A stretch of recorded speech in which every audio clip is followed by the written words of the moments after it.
Welcome to Geostrategic, decoding the complex forces shaping our world, providing expert analysis and clarity in an era of profound global shift. This is Strategy in Motion. Geostrategic, navigating the global shift. Can Europe defend itself without America? For nearly 80 years, Europe's security has depended on the United States, American troops, American intelligence, American air power, American nuclear protection. From the Cold War to today, NATO has largely been built around one central assumption, that the United States would always be there. But that assumption is beginning to change. Political uncertainty in Washington, rising defense spending across Europe, and the rapid evolution of modern warfare are forcing European leaders to confront a question that once seemed unthinkable. Could Europe defend itself without America? And more importantly, would future wars even require the kind of military dominance the United States traditionally provides? Because the battlefield is changing.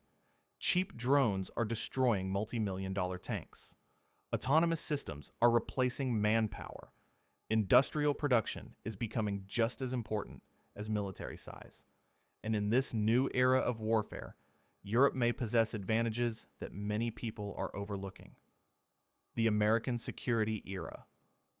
To understand this question, we first need to understand how Europe became dependent on American protection. After World War II, Europe was devastated. Its economies were damaged, its militaries exhausted, and a new threat was emerging in the East, the Soviet Union. The United States responded by becoming the foundation of European security through NATO.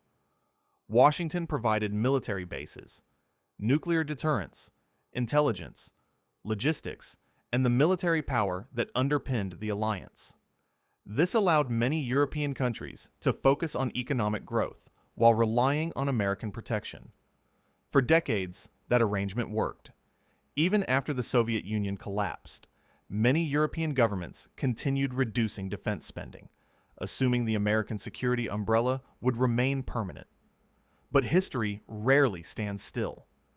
In recent years, European leaders have become increasingly aware that American foreign policy can change from one administration to another. Successive U.S. governments have pushed European allies to spend more on defense, while debates over burden sharing and overseas military commitments have become more prominent. Proposals to reduce American troop deployments in countries such as Germany, along with public criticism of NATO members that fail to meet defense spending targets, have reinforced a broader message. Europe should be prepared to carry more of its own security burden. Whether these proposals become long-term policy is not the central issue. The real issue is uncertainty. For much of the post-Cold War era, European security planning assumed that American military support would always be available. Today, that assumption appears less certain. And when strategic certainty disappears, nations begin preparing for alternatives. That is why Europe is increasing defense spending, expanding military production, and discussing greater strategic autonomy. The question is no longer whether Europe values its alliance with the United States. The question is whether Europe can afford to depend on it forever. The return of hard power. The war in Ukraine has forced Europe to rethink some of its most basic assumptions about warfare. For years, many military planners believed that future conflicts would be dominated by precision weapons, advanced aircraft, and small professional forces. But the war revealed a different reality. Mass production still matters. Industrial capacity still matters. And the ability to replace equipment quickly can be just as important as possessing advanced technology. The conflict also exposed something many experts underestimated. Modern warfare is evolving far faster than traditional military doctrines can adapt. Small FPV drones costing hundreds of dollars have destroyed armored vehicles worth millions. Commercial technology is increasingly shaping the battlefield. Autonomous systems, electronic warfare, AI-assisted targeting, loitering munitions. Technologies that were once considered niche capabilities are becoming central components of military strategy. As a result, warfare is becoming more decentralized, more automated, and in many cases, more affordable. This shift could have major implications for Europe, because unlike many regions of the world, Europe already possesses something critical for this new era of warfare: a vast industrial base capable of designing, manufacturing, and scaling advanced military technologies. Europe's hidden advantage. Europe may not match the United States in overall military power, but future wars may not depend entirely on aircraft carriers, stealth bombers, and the ability to project force across multiple continents. Instead, they may increasingly depend on manufacturing scale, technological adaptation, and the rapid production of autonomous systems. And Europe is exceptionally well positioned in those areas. Germany remains an industrial powerhouse with world-class engineering capabilities. France possesses nuclear weapons, a sophisticated aerospace sector, and one of Europe's most advanced defense industries. Across Northern Europe, countries have become leaders in military innovation, sensors, communication systems, and advanced manufacturing. But perhaps the strongest evidence for this shift in warfare can be found on today's battlefields. In Ukraine, relatively inexpensive drones have repeatedly destroyed equipment worth millions of dollars. A weapon assembled from commercially available components can now threaten tanks, artillery systems, and even naval assets. The same lesson has emerged elsewhere. Armed groups such as Hezbollah have demonstrated how drones, precision-guided rockets, and decentralized tactics can impose significant costs on a technologically superior military. While these systems do not replace conventional armed forces, they illustrate how relatively affordable technologies can challenge far more expensive military platforms. Iran provides another example of how modern military strategy is evolving. Despite possessing a far smaller economy and military budget than either the United States or its regional adversaries, Iran has spent decades investing in missiles, drones, proxy networks, and domestic weapons production. Rather than attempting to compete symmetrically with larger powers, it has focused on developing capabilities that raise the cost of confrontation. The broader lesson is that military effectiveness is no longer determined solely by who spends the most money or fields the largest force. Adaptability matters. Production capacity matters. Innovation matters. A country capable of manufacturing tens of thousands of drones, autonomous vehicles, and precision-guided systems may possess advantages that traditional military measurements fail to capture. And Europe already has many of the ingredients required for that kind of warfare: advanced industries, skilled engineers, cutting-edge technology sectors, and the economic resources needed to scale production rapidly during a crisis.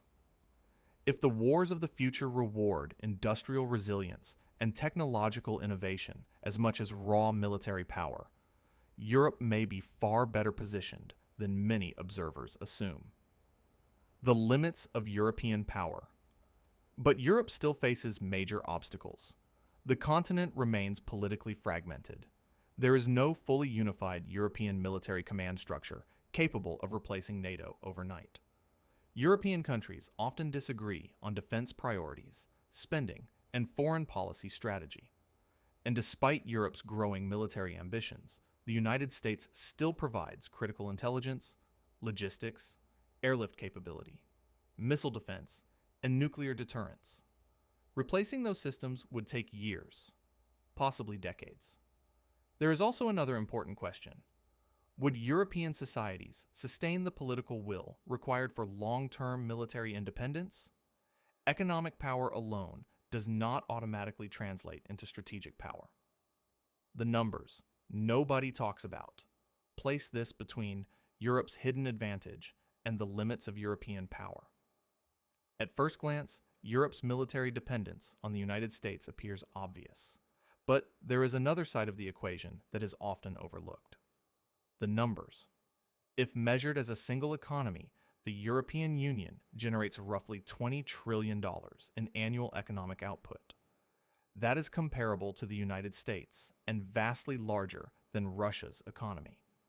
The European Union is home to approximately 450 million people. The broader European continent contains even more. Its population is more than 3 times larger than Russia's. Its industrial base is among the most advanced in the world.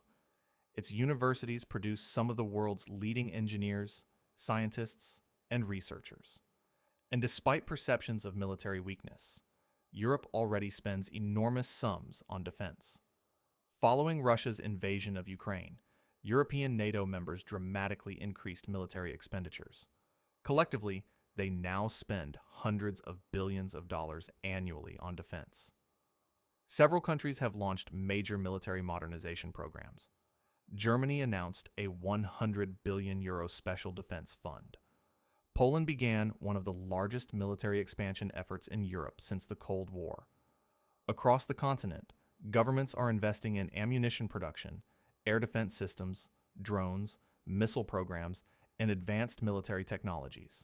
The challenge facing Europe is therefore not a lack of resources. The challenge is coordination. Unlike the United States, Europe remains divided among multiple governments, multiple military structures, and multiple national interests. The resources exist. The question is whether Europe can organize them effectively. The future of warfare. Still, the nature of warfare itself may be shifting in Europe's favor. The future battlefield may reward nations that can innovate rapidly, manufacture at scale, and deploy autonomous systems efficiently. Drone swarms, AI-assisted targeting, unmanned naval systems, electronic warfare networks. These technologies are changing military strategy across the world. And unlike traditional military competition, many of these systems are relatively affordable compared to aircraft carriers or fifth-generation fighter programs. That changes the balance entirely. Instead of competing directly with American military dominance, Europe may develop a different model of defense built around industrial resilience, advanced technology, and decentralized warfare systems. Not necessarily stronger than America, but potentially independent enough to defend itself more effectively than many people assume. Conclusion: so can Europe defend itself without America? Today, not without significant challenges. The loss of American intelligence, logistics, missile defense, and nuclear protection would leave major gaps. But Europe is far from defenseless. It possesses one of the world's largest economies, advanced industries, nuclear powers, and hundreds of millions of people. The real obstacle is not resources. It is coordination. There is an old question: is a glass of water half full or half empty? Some see a Europe that still depends on American protection. Others see a Europe with enormous economic and technological potential. But perhaps that misses the point. The goal is not to argue whether the glass is half full or half empty. The goal is to fill it. And that may be Europe's challenge in the decades ahead.